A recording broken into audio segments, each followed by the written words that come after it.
Hello friends, welcome to my YouTube channel DP Educare. दोस्तों, current affairs बहुत important है, चाहे वो समीक्षा अधिकारी परीक्षा हो या फिर पीसीएस की परीक्षा हो। ठीक है, आप देखते हैं कि हर परीक्षा में 20, 22 या 25 क्वेश्चन, कभी कभी तो पीसीएस जैसी परीक्षाओं में 30 क्वेश्चन तक करंट अफेयर्स किया जाते हैं। समीक्षा अधिकारी में अक्सर देखा गया है कि 22 से 25 क्वेश्चन करंट अफेयर्स के रहते हैं, जिसमें राष्ट्रीय अंतर्राष्ट्रीय घटनाक्रम सारा करंट शामिल होता है, यूपी का करंट शामिल होता है।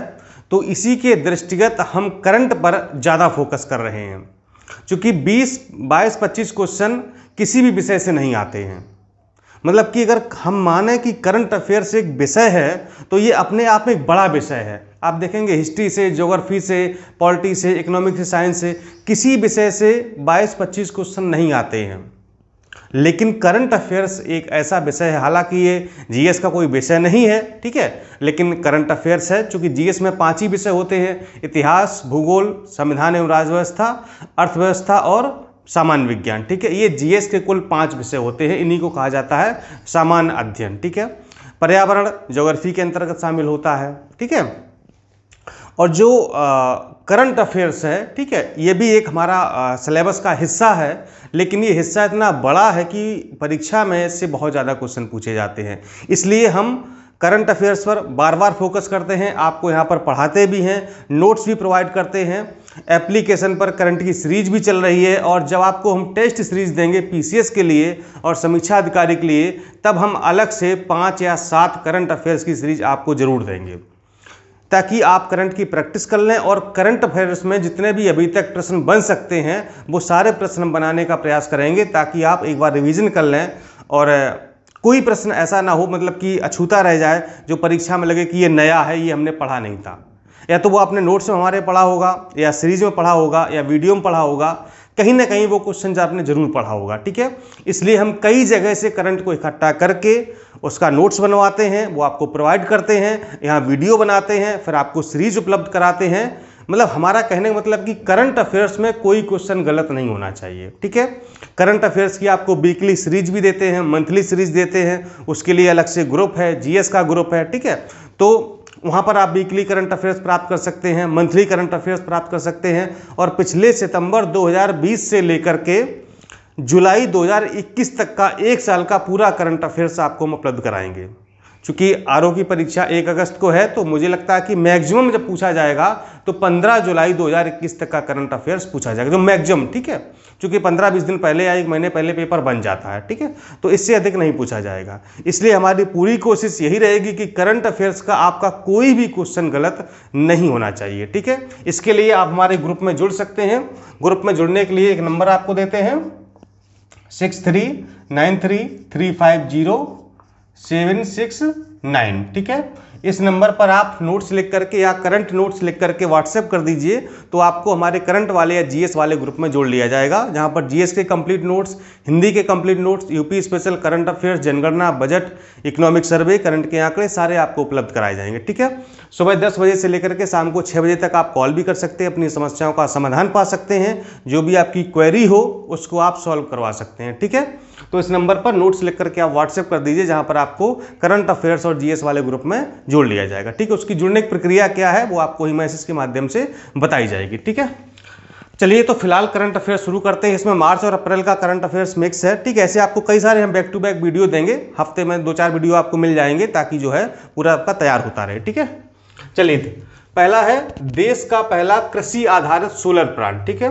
यानी जो भी जो कृषि से संबंधित जो भी चीज़ें हैं, खरपतवार है या जो भी निकलता है, तो उस पर जो है ये जो कृषि आधारित मतलब ये कि कृषि के लिए बनाया गया है, जो सोलर प्लांट है, जो मतलब खेतों में लगा दिया जाता है ना, और सूर्य की बिजली से ये ऊर्जा प्राप्त करता है, और जो है सिंचाई के लिए या किसी अन्य काम के लिए कृषि में जो भी बिजली की आवश्यकता होती है उसे पूरा करता है। ठीक है, तो ये जयपुर की कोटपुतली तहसील में लगाया गया है।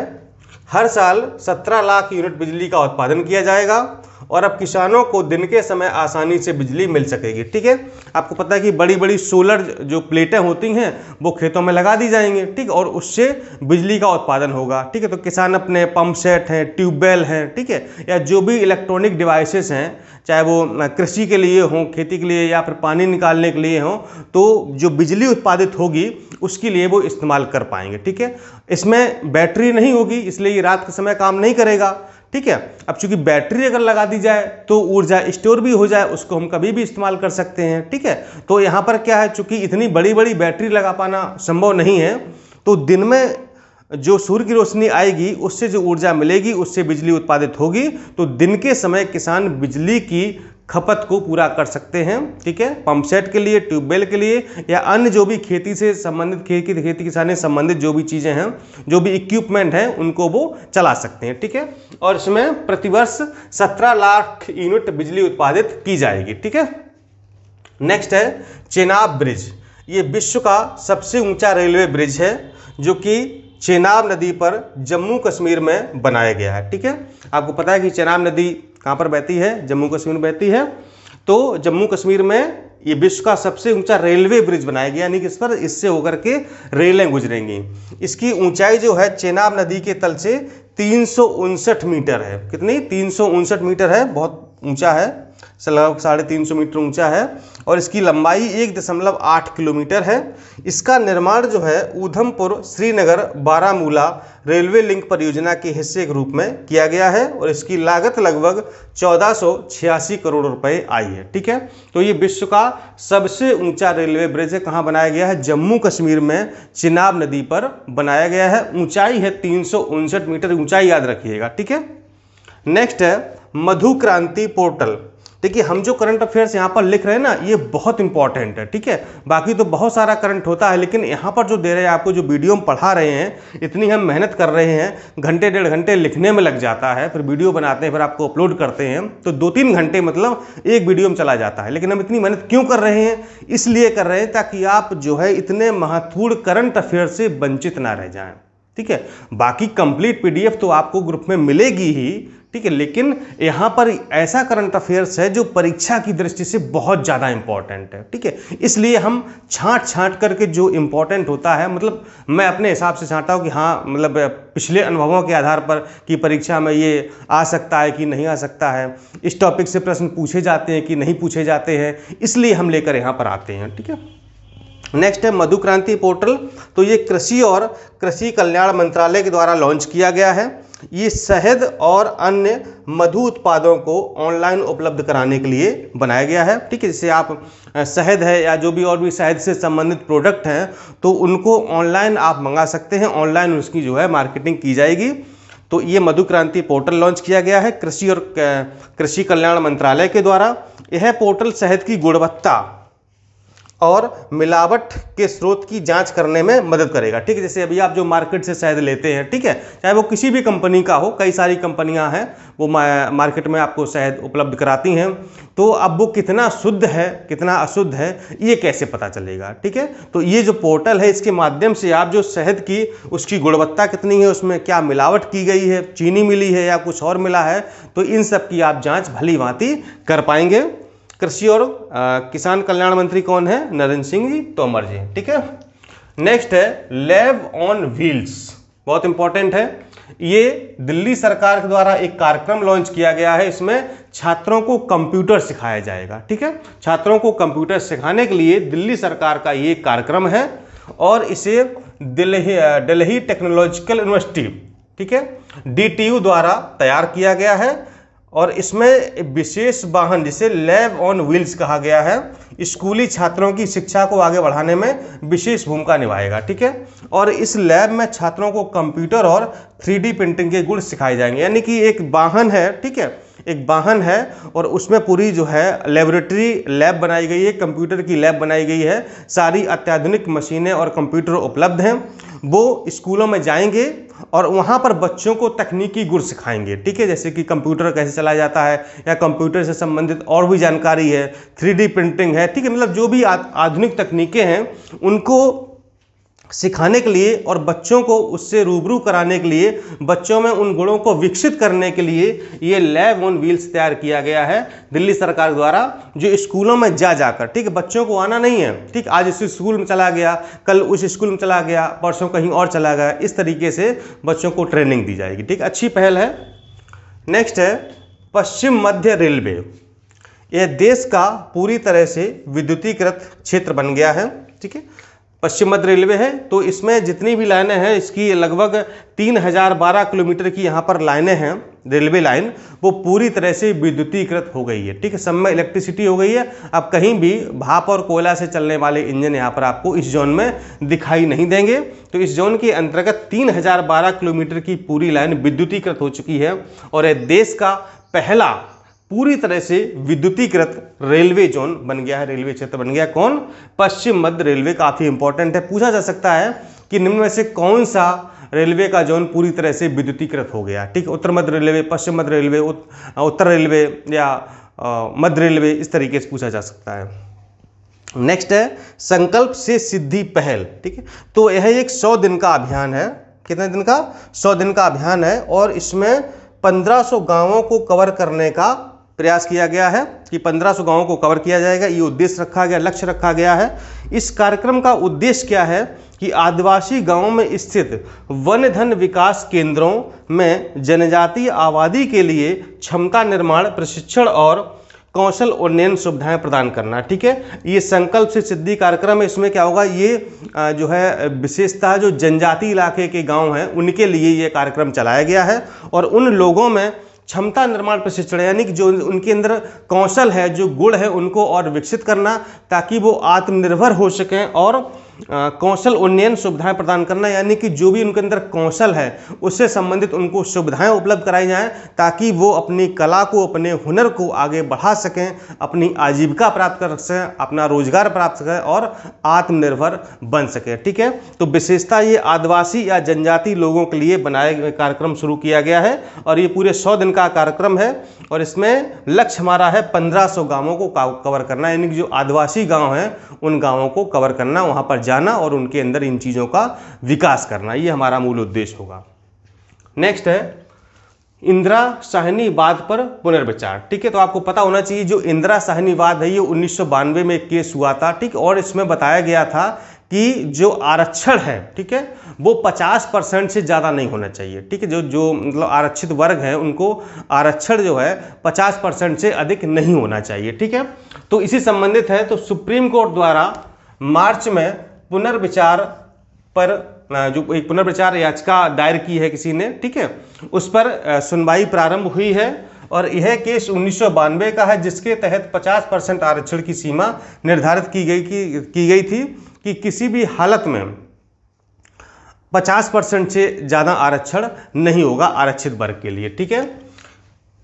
न्यायमूर्ति अशोक भूषण की अध्यक्षता वाली 5 न्यायाधीशों की पीठ ने सभी राज्यों को इस मामले पर अपने विचार प्रस्तुत करने को कहा है। जो सुनवाई पीठ कर रही है तो न्यायमूर्ति अशोक भूषण उसके अध्यक्ष हैं और ये 5 जजों की बेंच है, ठीक है, तो 5 जजों की बेंच है। तो इन्होंने कहा है कि प्रत्येक राज्य जो है इस पर अपने विचार प्रस्तुत करे कि वो क्या कहना चाहते हैं, उनके विचार क्या हैं। तो हर राज्य सरकार से अपने विचार प्रस्तुत करने के लिए कहा गया है।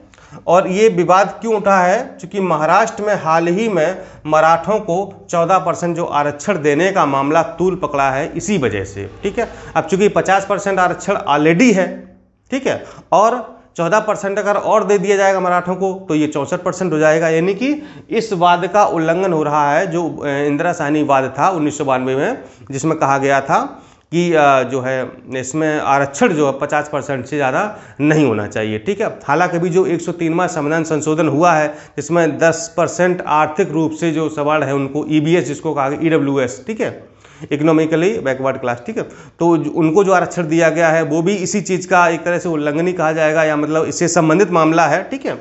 तो हालांकि देखिए अब आरक्षण पर हमने कोई विचार प्रस्तुत नहीं कर रहे हैं, लेकिन जो हो रहा है मैं उसकी बात कर रहा हूं, तो ये मामला मतलब इसी से संबंधित है। तो प्रश्न बन सकता है मान लो चूंकि मुद्दा उठ गया है, ठीक है, इंदिरा सहनीवाद का, तो पूछ सकता कि ये मुकदमा कब केस दायर हुआ था, तो 1992 में हुआ था। क्या बताया गया था, तो 50% आरक्षण का प्रावधान किया गया था, एक सीमा निर्धारित की गई थी, ठीक है। वर्तमान में क्या हो रहा है, कौन इसकी सुनवाई कर रहा है, तो न्यायमूर्ति अशोक भूषण की पीठ सुनवाई कर रही है, 5 सदस्यीय बेंच है वहाँ पर, ठीक है। और मतलब ये मामला किससे संबंधित है, तो आप बता देंगे कि तात्कालिक जो है महाराष्ट्र में मराठों को 14% जो आरक्षण देने का प्रावधान किया गया है महाराष्ट्र सरकार के द्वारा या केंद्र सरकार के द्वारा, तो उसी संबंधित ये मामला है, ठीक है। तो इस तरीके से प्रश्न बन सकते हैं, इसलिए मैंने आपको यहाँ पर थोड़ा सा डिस्कस कर दिया है। बाकी इंदिरा सहनीवाद पर जो है क्या था मामला, ये आपको हम जो है एक वीडियो में स्पेशली बता देंगे कि इंदिरा सहनीवाद क्या था, ठीक है। अब कुछ महत्वपूर्ण पॉइंट है, उनको आप समझ लीजिए। भारत के मुख्य चुनाव आयुक्त कौन बने हैं, सुशील चंद्रा बने हैं, ठीक है। अभी कौन थे, सुनील अरोड़ा जी थे, रिटायर हो गए हैं, ठीक है, सेवानिवृत्त हो गए हैं, और वो बन गए हैं कहाँ के राज्यपाल, बताइएगा। मैंने पिछले वाले वीडियो में बताया था, ठीक है, कि सुनील अरोड़ा को कहाँ का राज्यपाल बनाया गया है, ठीक है। कौन बन गए, सुशील चंद्रा भारत के मुख्य चुनाव आयुक्त बन गए हैं। भारत ने आतंकवाद विरोध के लिए संयुक्त राष्ट्र फंड में $5 लाख का अतिरिक्त योगदान दिया है, ठीक है, काफ़ी इंपॉर्टेंट है। जो संयुक्त राष्ट्र में भारत मतलब प्रत्येक देश अपना फंड देता तो देता ही है, लेकिन भारत ने आतंकवाद को रोकने के लिए, आतंकवाद को लगाम लगाने के लिए कि संयुक्त राष्ट्र आतंकवाद के विरोध में काम करे, तो $5 लाख का अतिरिक्त योगदान दिया है इसके फंड में। नेक्स्ट है, भारत में टीका उत्सव 2021 मनाया गया 11 से 14 अप्रैल, काफ़ी इंपॉर्टेंट है, 11 से 14 अप्रैल। अभी हाल ही में आपने देखा होगा कि टीका उत्सव मनाया गया था पूरे देश में, ठीक है। नेक्स्ट है, ये कोरोना वायरस वाला टीका, समझ रहे होंगे आप। कलिंग रत्न सम्मान 2021 विश्वभूषण हरिचंदन को दिया गया है। भारतीय विमानपत्तन प्राधिकरण के नए अध्यक्ष संजीव कुमार जी बनाए गए हैं। 66वें फिल्म फेयर अवार्ड 2021 में सर्वश्रेष्ठ फिल्म थप्पड़ को चुना गया है, थप्पड़, जिसमें देखा होगा आपने तापसी पन्नू लीड रोल में थी, तो वही वाली थप्पड़ है ये। भारत के पहले इलेक्ट्रिक वाहन लिथियम बैटरी के संयंत्र की स्थापना कहाँ पर, कर्नाटक में की जा रही है।